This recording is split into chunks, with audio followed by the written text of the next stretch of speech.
so much to the team at Chikululu, as well as their partners for this very, very important investment conference, the Serious Social Investment Conference 2025 with the First Rand Foundation, for having us and inviting us this morning to a moment of what I almost felt as I was reading through our program, a moment and space to not only reflect, but also to shape. We need to do that by making sure that we all work together. And in this ecosystem of development, there's different players and different roles that we play. So none is more important than another. And I think us at First Rand Foundation are quite keenly aware of the role that we play as the First Rand Group, as a systemic player in this economy, as a significant provider of capital. But that provision of capital does not stand above the implementation of work on the ground. We need to reflect, and I think we spend so much time speaking about the social ills of the country. We actually need to start by reflecting on what is working and to build from there.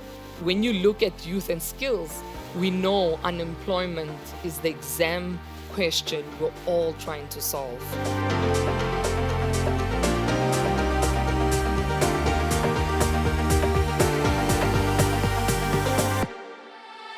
I'd also like you to imagine a small town in the Eastern Cape called Kinza.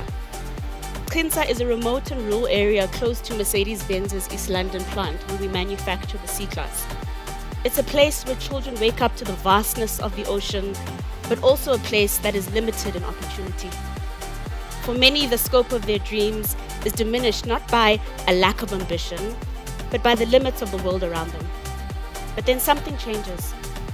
They're given access to education, to mentorship, to exposure.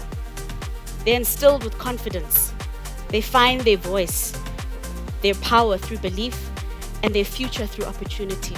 We really are moving to a point of systemic change. The idea of strategic philanthropy is not new. We've spoken about shared value for a long time, but what we are seeing that is different is that this practice is really becoming embedded. It's no longer a tick box exercise. This is about reshaping system.